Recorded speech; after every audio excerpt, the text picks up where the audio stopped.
at our first numerical example for for slab design, and now I will show you the second numerical example. So here is my example number 2. Another simple plan view and some information on the left. Let's go one by one on the left first. So we have our typical input, which is 400 grade rebar, 25 MB concrete, that's for the slab. Concrete cover is 20, and that's for the slab as well.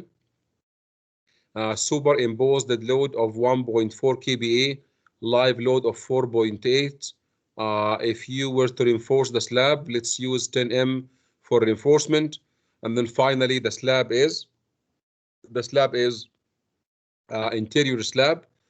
This only will make some difference when we do a crack control. That's it. This last statement here. If we look at the plan view, so let's go take a look at the plan view. So the plan view, not very difficult. We have three different beams. Simply a grid line 1, grid line 2, grid line 3. So 3 different beams. We have two slab panels. So because we have a beam in the middle, so this beam in the middle, a grid line 2, splits my slab into two different slab panels. Because we have no beams all around, so look at the slab panel on the right or on the left. Both of them, guys, look at this. There is no beam line on grid line A or grid line B, and this means do not waste your time and find R. Here, the slab will work based on the beam arrangement or the beam geometry. So that's why, because every slab panel, it has beams on two opposite sides, not all 4 sides. It means it's one way. So both slab panels, both of them, they are one way, not because of the shape of the slab, but because of the beam arrangement. One thing I want to mention here before we proceed is there is this word here, UNO. This is very typical. You will see it on so many drawing. UNO, it means unless noted otherwise. Not otherwise, which means, guys, if you think about the column, so the column dimension, all of them, they are 300 by 450. Why is that? Because you can see this column here, it doesn't have any label, or this one. It means whenever you have no labels, it means this guy applies. So it's 300 by 450 unless noted otherwise. How about the beams? Same thing, same deal. So this beam on grid line 1, it has a label 300 by 600, UNO, and it means unless not otherwise. It means this beam as well 300 by 600, and this beam is 300 by 600. If you see other labels, it means different.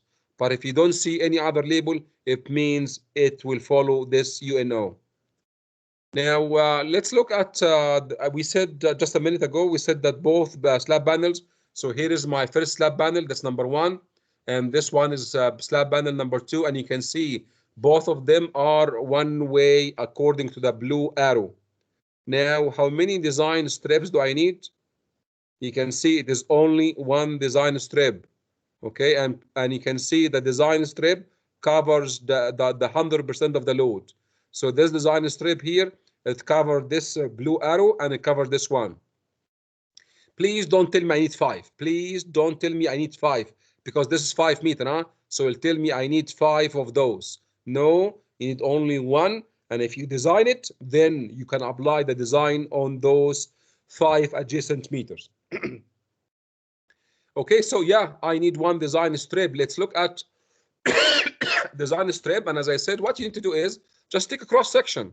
Take a cross section through the design strip. And here is my cross section. So that's my cross section over there.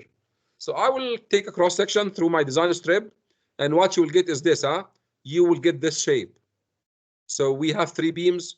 Let's look at the plan view. So we have the support point here at grid line 1. A support here at grid line 2, a third support here at grid line number 3. So the cross section would look like something like that. Okay, grid line 1, so support point number 1, number 2, and number 3. Guys, let me ask you, what do we call this thing? Do we call it simply supported, cantilever or continuous beam? And if it's continuous beam, 2 spans, 3 spans, I need some help, please. Continuous beam, 2 spans. Thank you, sir. It's continuous beam 2 span. And because this is continuous beam 2 span, you can see on my screen, I wrote MF equal to WL squared over 8, and I cross it. It means, hey, guys, do not do that. Because in the exam, people, they don't care. All the time, the moment is WL squared over 8, no matter what. That's not true.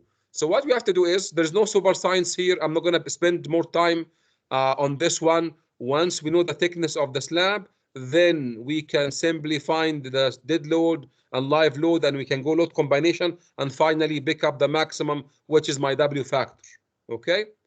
So I'm not gonna waste any time, but then when we find the moment, that's not WL squared over 8.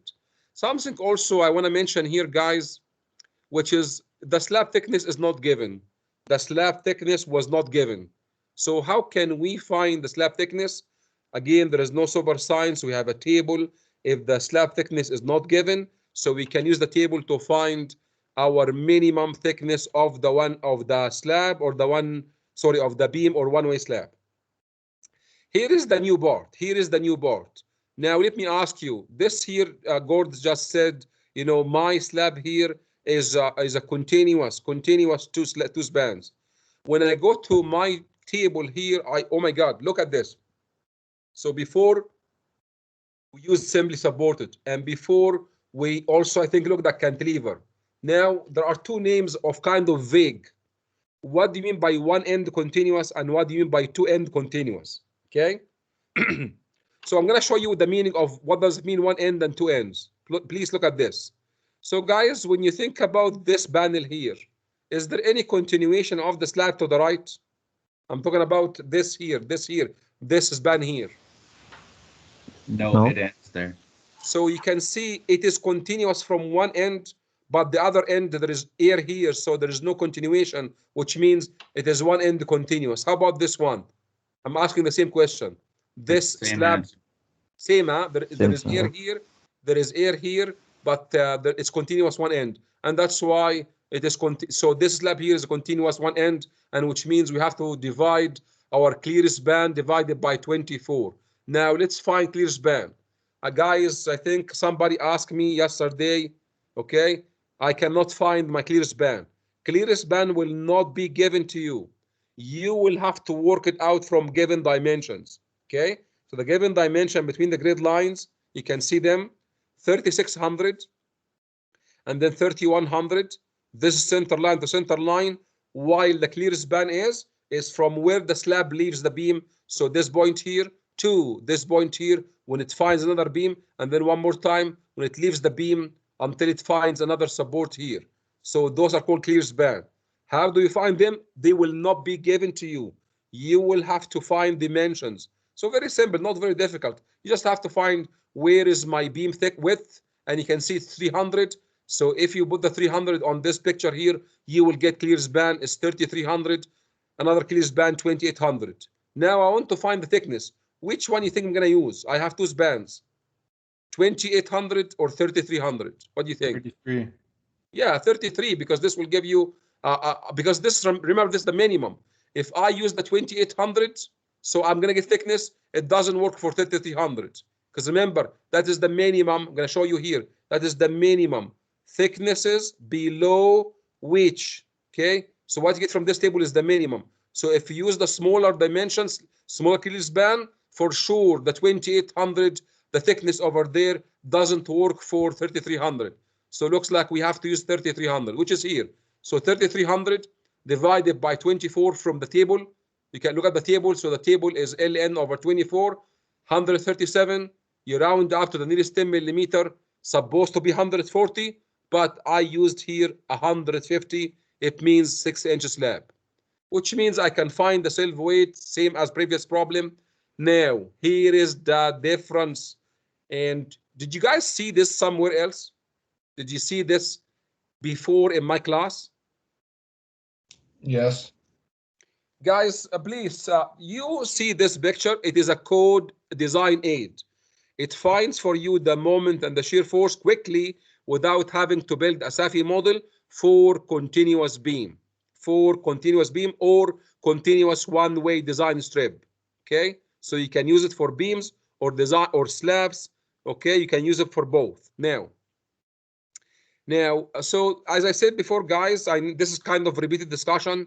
This design aid, you can use it to save your time, but they don't work all the time. Please write this down. They don't work all the time. And you can see in red on the left side, I said here applies to beams and one-way slab. Conditions need to be checked prior to use the table. So don't just right away, yeah? People right away, don't care. Right away, they go to the table, find bending moment and shear force. No, please spend some time, check the conditions. If the conditions are met, then you can use the table. Okay. Now, what are the conditions? Quickly, it has to be same prismatic, like same thickness, and this is typically it's happening already. Uniform load, no point load. The ratio between factored load by the factored dead load should not exceed 2. Approximately equal span with maximum increase of 20%. 20%. Okay. And remember, there are two L here. There is something called LN, which is one specific clear span, and LA is the average between the left and the right clear spans. Now, before also what we said is we have 5 different pictures, 5, total of 5. They are numbered from the top 1, 2, 3, 4, 5. Which one should we use? Please spend some time and understand. First 2, they apply to more than 2 spans. The last 3, they apply for only 2 spans. So you can see I have 2 spans. So it looks like I'm going to use 3 or 4 or 5. It depends on how the connection between the element and the support. Do we have monolithic connection? طيب. This question is for طيب. Do we have monolithic connection or we have a separation? Beams and slabs. They are poured together or poured separately where we can see a separation between them. Sorry, what question?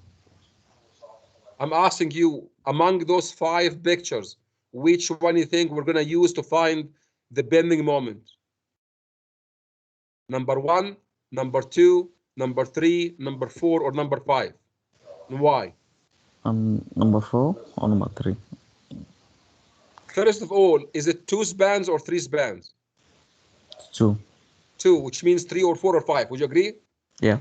Okay, excellent. Let's look at the cross section here. Okay, so I know in Revit, that's something in Revit only. They give different color for different element. Like the beam is light gray and the slab is dark gray. Okay, but in reality, when we bore slab and beam, we bore them in 2 different days or we bore them the same bore.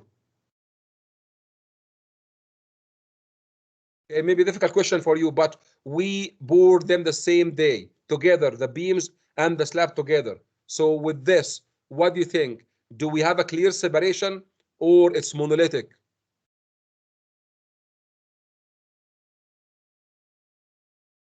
I think it should be separation. It is monolithic, sir, and we will use figure number 3, So figure number 3 is what we use to find the moment and the shear force for our beam or one-way design strip. So guys, with this, you can see here, all I'm doing is I'm repeating what I did for the beams. If you study the beam, you will see I'm doing the same thing. No change. I found WF.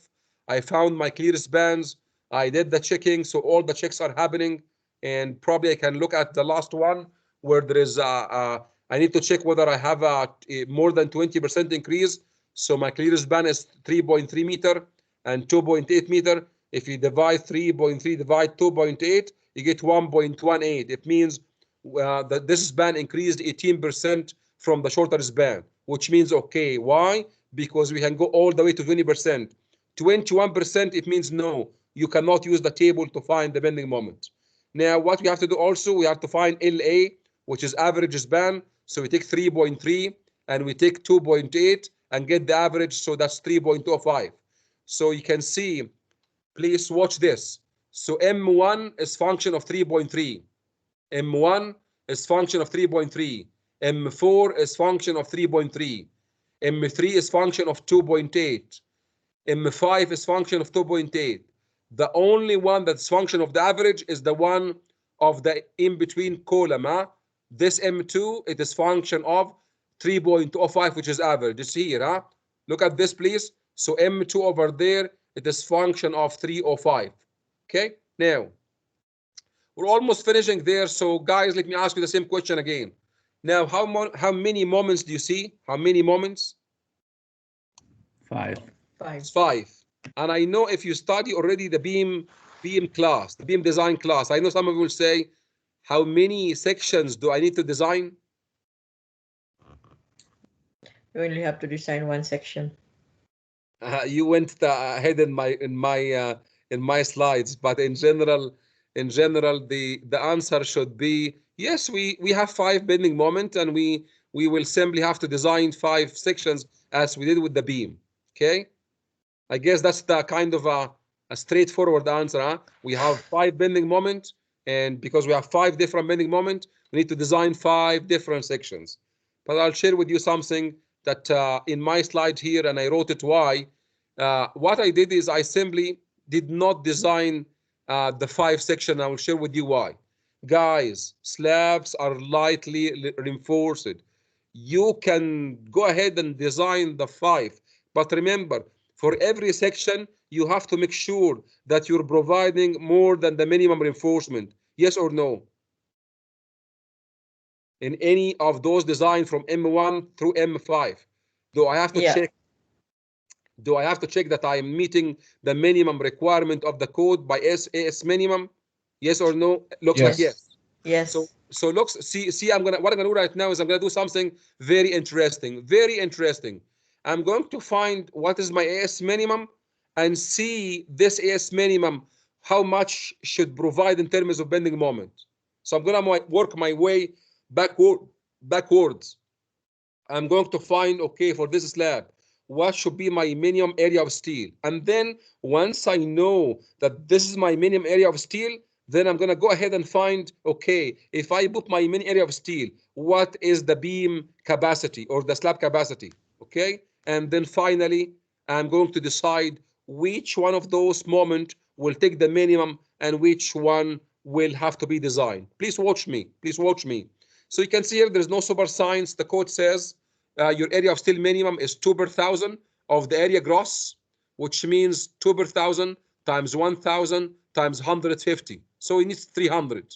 And what I did here is I went and I found the spacing. So 1,000 divided by 300. Remember, this number is here. Huh? And what is 100? Because I'm using 10M for reinforcement. Huh? 10M for the reinforcement. So what happened here? Because each 10M is 100, then my spacing is 333. Practically, I'm not going to use 333. I will have to round it down to 25 millimeter. So practically it is, S is 325. And then I checked my maximum spacing. So I did that. So looks like, you know what? Here is my minimum reinforcement. So any of these sections, the minimum is 10M at 325 mil on center. So as per the code, if you follow this math, there is no section in those 5 sections that reinforcement should be spaced more than 325 mils. Otherwise, if you space your reinforcement more than 325, what does it mean? It means you went less than the minimum. It means it's not acceptable by the code. Now, after I found that this is my minimum reinforcement, I'm going to work my way backward to find what is the moment of resistance or the capacity of this section. If I make a section, concrete, 25 MPa, and then I place a rebar every 25 mil, what should be the maximum capacity of this section? I'm using the table, huh? So please watch me, and this is tricky, huh? This is tricky. So guys, how do we estimate the rho? Does anybody tell me how can we estimate the reinforcement ratio? Interpolate. No. I'm just asking general question. Please don't look at my slide. In general, what is reinforcement ratio? It is area over the area of the slab, then cross section of the slab. The area of steel divided by the area of concrete. Yeah. Okay, so look at this, please. So you can see here is my area of concrete is 1,000. That's the width of my design strip, and the G is 125. Okay, And if you ask why 125, it is 150 minus the cover minus half bar, which is 5 mil, because I'm using 10M. Okay, so this is area of concrete. How about this number? And that's the problem is here. How about this number? This number, guys, I'm trying to find the area of steel in 1 meter. So I'm using 10M. So I'm using here 100 milli square. That's for every 10M. But how many of 10M? Here is how many of 10M. I'm dividing my 1000, which is the weight of my design strip, by the spacing between the 10M. So this number here in box, this is how many 10M in my 1 meter design strip. And I found, this is my reinforcement ratio. It is 0.25. And I used my table in the opposite way, not a design. We're checking, huh? Let me show you how. So now I'm gonna go back to my table. Here is my table. It was somewhere here, huh? Here is my table, and I know my reinforcement ratio is 0.25. Watch this, please. I'm gonna go on the same column because my F prime C is 25. So I'll go down, and then I'll go here to 25, 0.25%. Then I will head left to find my K. It will be 0.8 something, and that is already in my slide. Huh? So I'll go down one more time.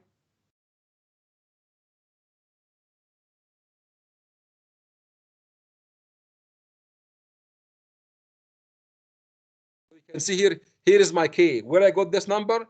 From the table, I know that my reinforcement ratio is 0.25%, and I simply went and found my KR. And then finally, you multiply the K multiplied by the B times the D square, and so you will get MR. What does it mean? It means if I place a rebar in my slab, which is 25 MPa, and it's 150 millimeter thick, this section can resist moment of 12.97. And remember, this is the minimum reinforcement. And what does it mean? It means if the minimum can take 12.97. Let's go back to my moments. I'm asking you, how about M1? Can it carry M1? No. If I place minimum reinforcement, can it carry M1? Yes. Yes, it can. 10.46, So yes. in M1, I can provide the minimum. Can it carry M3? Yes. It can carry. So in M3, I can add the minimum. In M4 and M5, you can see it is 12.97. It means it can carry M1, all of them except M2. Why M2? Because simply the M2 exceeds the resistance when you apply the minimum area of steel.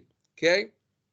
By the way, so you know, you don't have to follow my method. My method is trying to save some time. And instead of me designing 5 sections, and every time I find the main area of steel, and for sure I have to conform to the main area of steel. My way is smarter. I placed my main area of steel, and I found my MR, and simply any moment among those exceeds the MR, it has to be separately designed. You can see here M2, you can see I wrote this here clearly. M2 is the only section needs to be designed. Any other section will get minimum reinforcement. Why? Because with minimum reinforcement, it gives me capacity of almost 13 kilo Newton meter. Okay? Now we can see here I'm doing a design for only M2. So I'm gonna go ahead and say KR. I'm using the table in the reverse to what I did a minute ago. So I'm using the M to find the K, and the K here is MPa, it's 0.9 MPa.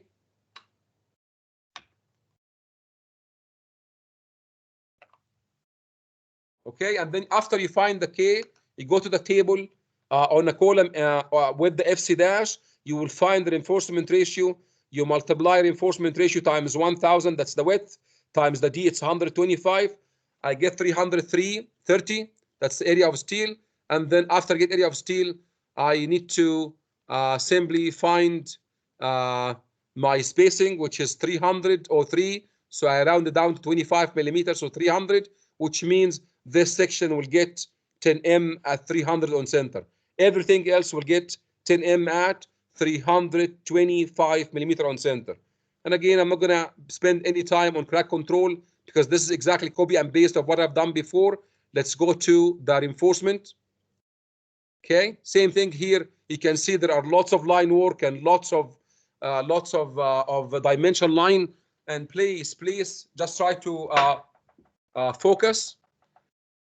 So you can see, I want you to remember what is the shape of the bending moment. Please take a moment here and look at the bending moment. We have 5 different bending moments. That is more complicated than a simple beam. A simple beam has a maximum in the middle, parabola, and then we get little negative bending moment at the end. Okay, here we have more than that. That's why and the moment goes from positive to negative, and that's why when you look at the plan view, look at this, please. So I'm going to start here with the red. Okay, so the red line, which is the bottom lower layer, this covers what? Let me ask you. This bar here covers which bending moment? M1 or 2 or 3 or 4 or 5? Can you please show that figure again, the other one, sir? Okay, guys. Okay, here we go. So here is my I'm gonna maybe make it thicker. This is my arrow, huh? Okay, this rebar here.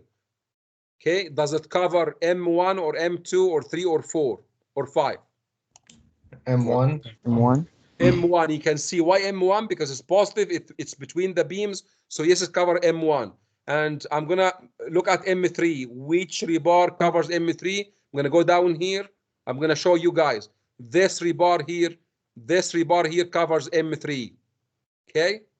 How about what covers M2? So this M2 here, what rebar cover? You can see M2 is a negative, it's above the central beam, and you can see this blue guy here, this blue rebar here, it's what covers M2.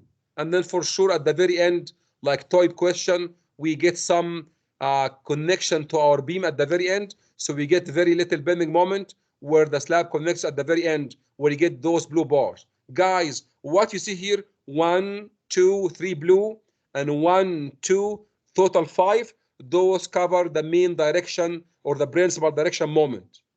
5 sections, huh? Yes, only one of them gets more than the minimum. You can see here, this blue guy gets 10M at 300, but anything else gets 10M at 325 million center, which is the minimum, okay? And by the way, as I said, the 3 blue plus the 2 red, those they cover the main direction. How about the transverse? The transverse simply goes perpendicular. So the transverse goes parallel to the beam in yellow, and I'm following the same color as the first problem, so you don't get confused. I'm using exactly the same color of the first problem. Okay, so the yellow is the minimum, which is 10M at 325. Okay, remember, look at this. Every rebar comes with a dimension line. Every rebar, like for example, this red rebar here, it comes with this dimension line. What is the function of the dimension line? It shows the extent of the application of this rebar. So which means I'm gonna put one rebar here, I'm gonna copy it all the way between grid line B and grid line A. Okay, so every rebar, it comes with a dimension line to show the extent.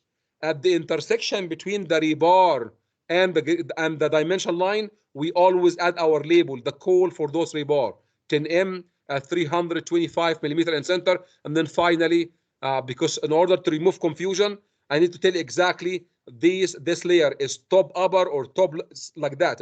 For example, those red bars, they are bottom lower layer. Look at this. Those rebar are bottom lower layer. Okay. How about the yellow? It is bottom. It's here. It is bottom upper layer. How about the blues? The blues are top upper layer, and this one is top upper layer. Okay. So you can see here almost the same thing. Cross section here.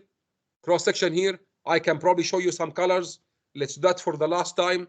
So between support from here to there, this is your red, and another one from here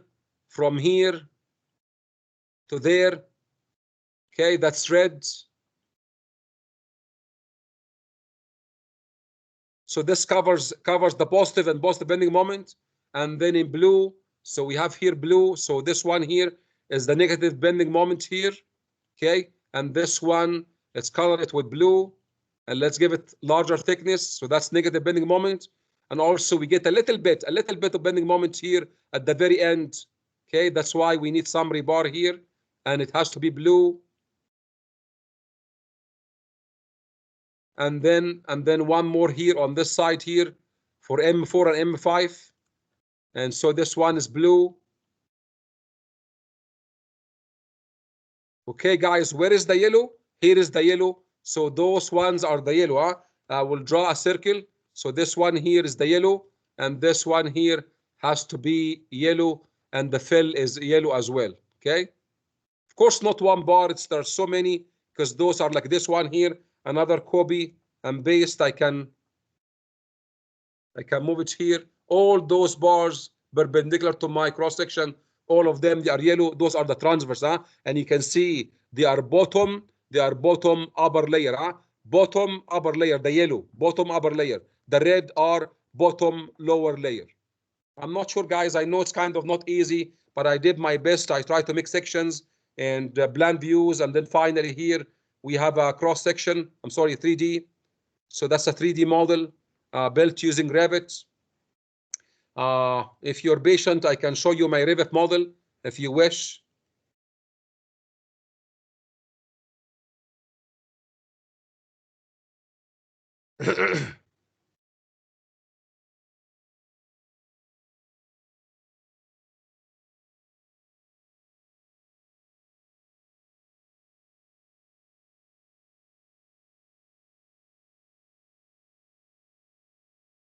So that's my Revit model for the last problem, like the continuous two spans.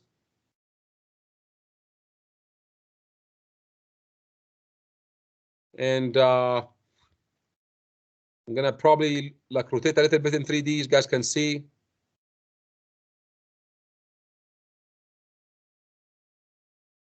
So those are like, for example, those ones are the L bars at the end for the negative little bending moment with the beam. Okay, these ones here. Those are my transverse, like those ones right now selected. Those are my transverse. And where is my main? Those are my main reinforcement. Huh?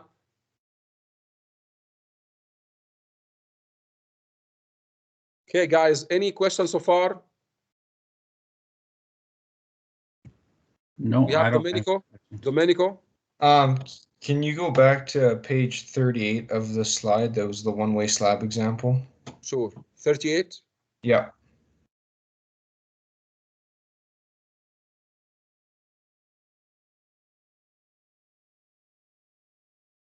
Uh-huh. Can you tell me where you got 125 from again? It's the G, so the I mean, you probably have to show you the cross section. So let's say that's the slab, and from here to there, that's 150. 150, that's slab thickness, Oh, right? okay. And then 30 And, minus and then minus cover minus half bar. So you can see here we have a bar here, which is 10M. So the G assembly, it's from here. That's the 125. It goes from the center line of the rebar, same as the beam, to the top. So this one is 125. Because we have a 20 millimeter cover and we have 10M, so half of that is 5 millimeters. Okay, sorry, yeah, that's it. Thanks. Oh, I think that was it. Okay, guys, need to warn you guys. Listen, things are not going easier. Huh? Things are need some work from you. So please take the slides, study them. The best time to study them is today, now. Now, today. That's the best time. Don't make it until you solve the assignment. Spend some time today. It's not going to take you 2 hours. Just quickly with your eyes. It just kept in your memory somewhere, not very far. So read it tonight. Read it very quickly. And again, if you have any question, I'm always here for you. Ask me. You need to put some effort. This is not an easy course. Maybe it looks easy, but I'm telling you, it is going to be difficult as we go. But I'm doing my best to make things a little bit easier, huh?